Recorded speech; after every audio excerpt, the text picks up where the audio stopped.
A la llegada del siglo XIX, la gloria del imperio persa no era más que un recuerdo. Su tamaño quedaba reducido a lo que ahora conocemos como Irán. En un periodo en el que la revolución industrial provocaba adelantos en Europa y Norteamérica, Persia quedaba retrasada en sus actitudes, incapaz de remontar el vuelo. Un observador de la época relataba que el gobierno era un sistema eclesiástico en las garras de las autoridades civiles, cuyo dominio era tiránico. Los descendientes del Shah eran dueños de los puestos más lucrativos y conforme las generaciones se iban sucediendo, ocupaban innumerables puestos menores por doquier. El dominio despótico se reforzaba por un sistema penal brutal.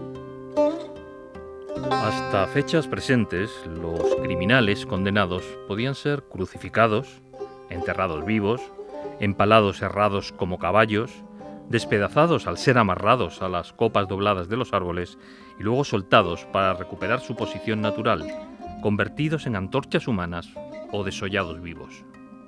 Sin embargo, a pesar de lo sombrío de las condiciones y del contraste cultural con Occidente, existía una ola espiritual ligada a un sentido del cumplimiento de las antiguas profecías bíblicas. Al igual que los mileristas en Occidente, en Oriente Medio se esperaba la llegada de dos figuras en rápida sucesión, figuras que establecerían el reinado de Dios sobre la tierra. Una de estas figuras, que más tarde se revelaría como el prometido, era un mercader de profesión de la ciudad de Shiraz que apenas había recibido educación religiosa y nunca completó la escuela primaria. Su nombre, Ali Muhammad. Su primer discípulo, Mullah Hussein, hablaba así de él. Cada vez que lo veía, era tal el estado de humildad y tranquilidad en que lo hallaba que no tengo palabras para describirlo. A menudo solía oír que quienes estuvieron cerca de él daban fe de la pureza de su carácter, el encanto de sus modales, su integridad y su devoción extrema a Dios. Ali Muhammad tomó el nombre de El Bab, la puerta en árabe. Su pretensión era comunicar que él era el más reciente de los mensajeros de Dios enviado para revelar una nueva religión del calibre del cristianismo o del islam, y segundo, que él era el heraldo de una revelación aún mayor, infinitamente más trascendente que la suya. El Bab anunció que la nueva revelación llegaría muy pronto, pero no antes de que él mismo fuera martirizado. Tenía 25 años cuando comenzó a difundir sus enseñanzas. En 1844 partió hacia la Meca y Medina, ciudades santas del Islam, para hacer su peregrinaje y proclamar desde entonces su misión. El nuevo movimiento supuso un renacer religioso que provocaría una agitación sin precedentes en la nación. El ministerio del Bab duró 6 años. Tras la peregrinación permaneció en Shiraz, su ciudad natal, hasta 1846. El Shah envió a un clérigo musulmán para que investigara sobre la nueva religión. Tras el encuentro, este aceptó la nueva fe y arregló una entrevista que nunca llegaría a completarse entre ambos. El gobernador de Shiraz, molesto por la agitación que el Bab levantaba a su paso, lo expulsó de la ciudad, con lo que éste se encaminó hacia Isfahán. Una vez más, se ganó la lealtad de muchos ciudadanos, pero la oposición de los clérigos. Más tarde, fue expulsado hacia la provincia noroccidental de Azerbaiyán, donde fue encarcelado en la fortaleza de Bakú. Mientras tanto, la nueva religión se propagaba por todos los rincones del país y hasta las comarcas otomanas colindantes. El Bab reveló nuevas leyes diseñadas a propósito para alejarse del Islam y establecer una nueva revelación independiente.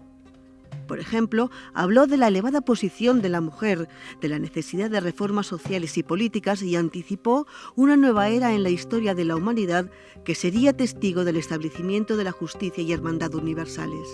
La popularidad del Bab creció de tal manera que el Shah se vio obligado a tramar su muerte. Le obligó a presentarse en la ciudad de Tabriz, donde las autoridades civiles y religiosas lo interrogaron.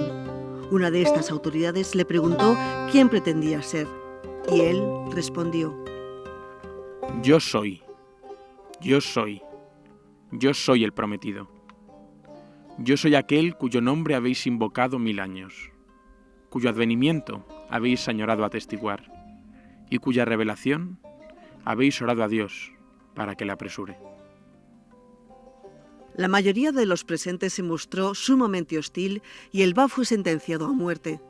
El mismo clérigo que llevó el interrogatorio tomó en sus manos un bastón y le golpeó la planta de los pies fuertemente, tras lo cual fue encerrado de nuevo.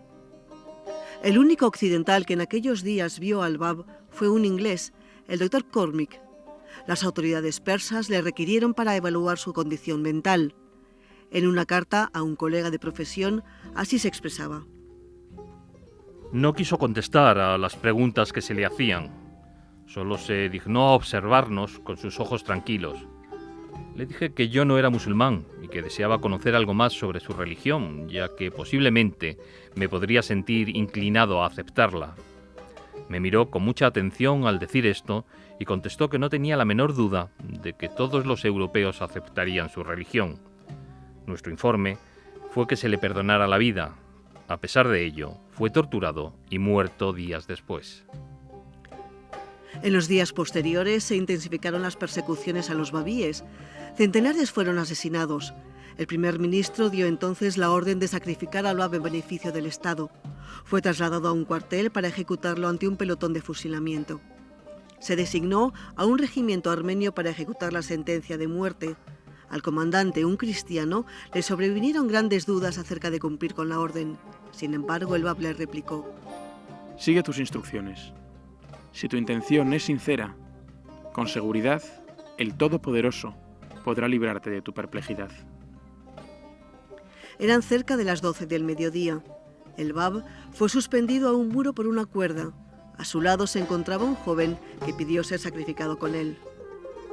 El destacamento se dividió en 3 hileras agachándose para que disparara la de detrás y descargó los fusiles disparando por turnos.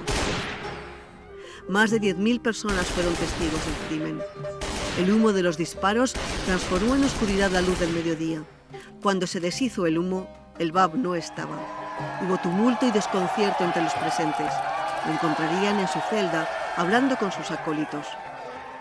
El comandante cristiano renunció entonces a participar en el segundo fusilamiento. En su lugar, otro regimiento hizo lo propio y esta vez sí, las balas fueron certeras. Los cuerpos del Bab y de su discípulo quedaron destrozados mezclando sus cuerpos y su carne de forma inseparable.